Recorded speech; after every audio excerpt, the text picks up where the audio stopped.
Assalamualaikum warahmatullahi wabarakatuh. Di sini saya akan membacakan materi tentang konsep dan hakikat moderasi beragama di Al-Quran dan Hadis.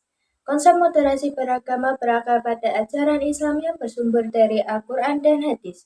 Meskipun istilah moderasi beragama tidak secara eksplisit disebutkan dalam kedua sumber utama tersebut, substansi dan maknanya sangat kuat diwakili oleh konsep wasatiyah. Kata wasat mengandung arti tengah-tengah, adil, seimbang, pilihan terbaik, dan lurus. Surat Al-Baqarah ayat 143 mengisyaratkan umat Islam sebagai umatan wasatan, umat yang berada di posisi tengah, adil, dan pilihan agar menjadi saksi bagi umat manusia. Konsep moderasi ini tercermin dalam berbagai aspek kehidupan yang disebutkan dalam Al-Quran tersebut, termasuk keseimbangan alam, keadilan, keseimbangan pola hidup, kesederhanaan dalam bersikap, kemuliaan moral, serta persatuan dalam berbangsa dan bernegara. Dalam hadis Rasulullah SAW juga menekankan pentingnya bersikap moderat dan menghindari segala bentuk ekstremitas atau ghulu. Dalam beragama, beliau mencontohkan dan mengajarkan umatnya untuk mengambil jalan tengah dalam beribadah, berinteraksi sosial, dan menjalani kehidupan secara keseluruhan. Aktualisasi konsep moderasi Islam terwujud dalam berbagai bidang kehidupan umat Islam, meliputi kaidah keyakinan yang seimbang, metode berpikir menggabungkan nalar dan nakal, ibadah atau menjaga keseimbangan jasmani dan rohani, syarat dan hukum atau menggabungkan aspek ilahiyah dan insaniyah, muamalah atau transaksi yang adil dan maslahat, politik atau berdasarkan prinsip keadilan dan musyawarah, pembaruan dan ijtihad atau memelihara tradisi baik sambil mencari inovasi yang lebih baik, serta akhlak dan perilaku atau menjunjung tinggi nilai-nilai kemanusiaan secara seimbang.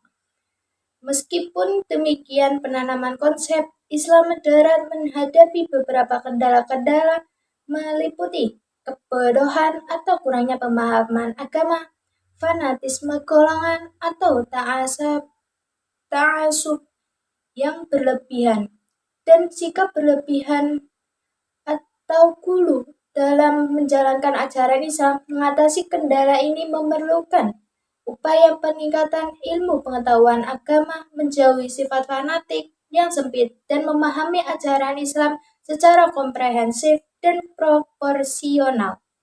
Materi yang kedua adalah moderasi karakter asli agama Islam.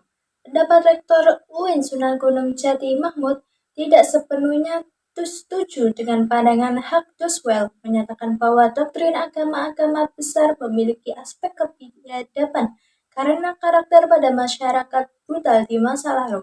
Mahmud menekankan adanya batasan dalam memaksakan simbol agama masuk ke ranah publik secara formal, dengan mempertimbangkan kondisi dan situasi yang ada.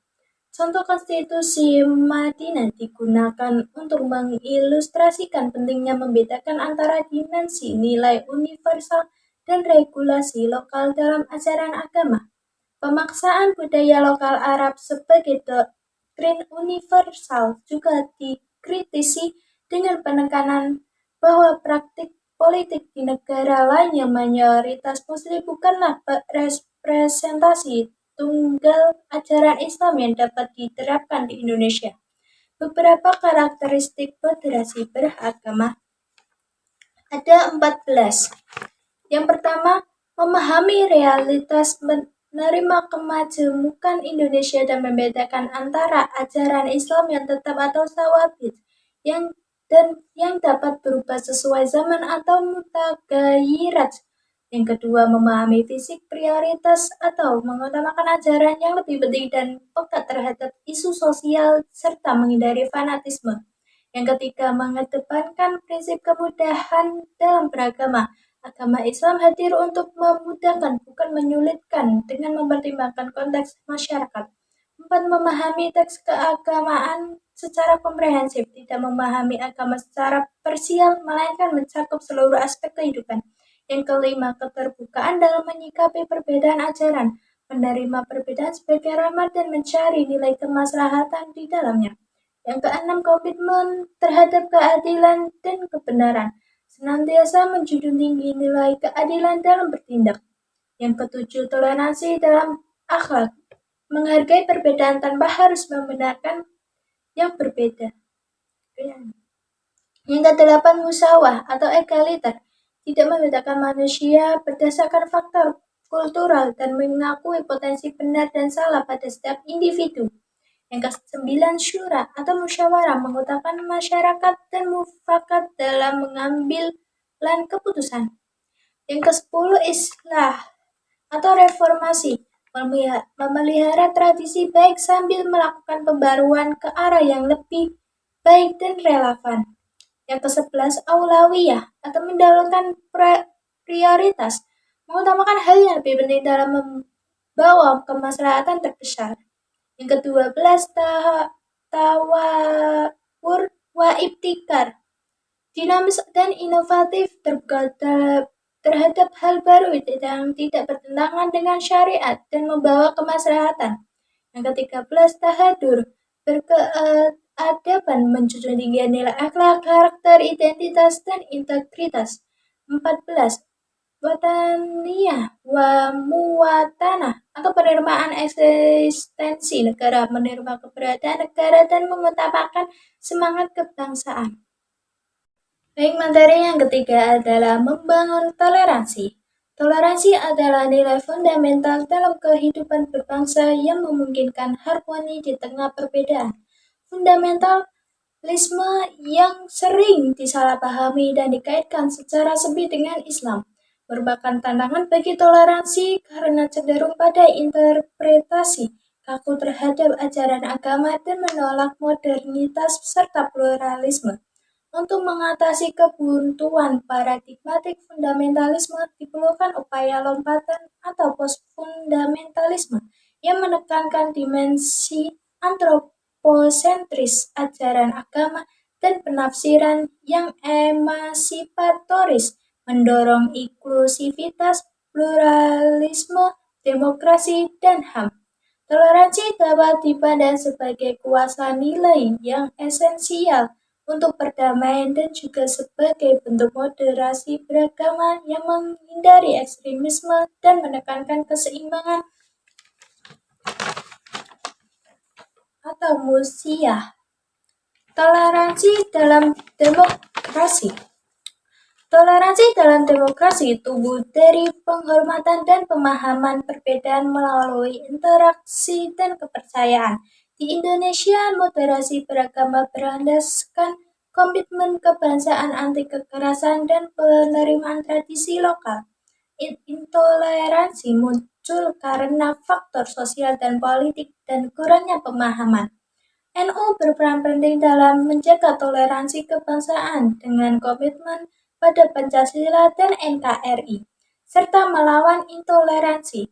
Paradigma ini dianut oleh mayoritas Muslim di Indonesia dan tercermin dalam Pancasila serta UUD 1945.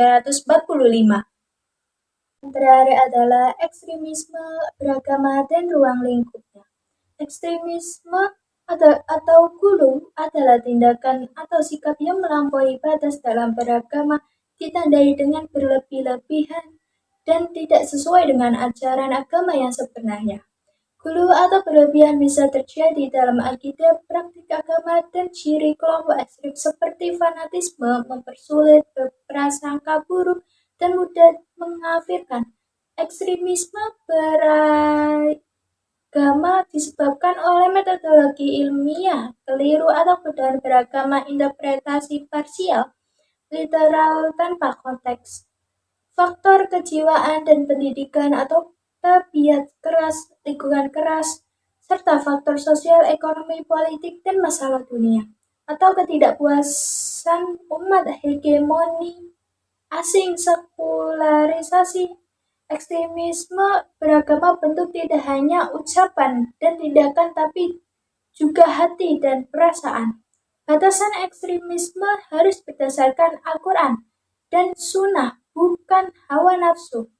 Penilaian guru dipengaruhi konteks individu, lingkungan, dan kondisi. Sekian, terima kasih dari saya. Wassalamualaikum warahmatullahi wabarakatuh.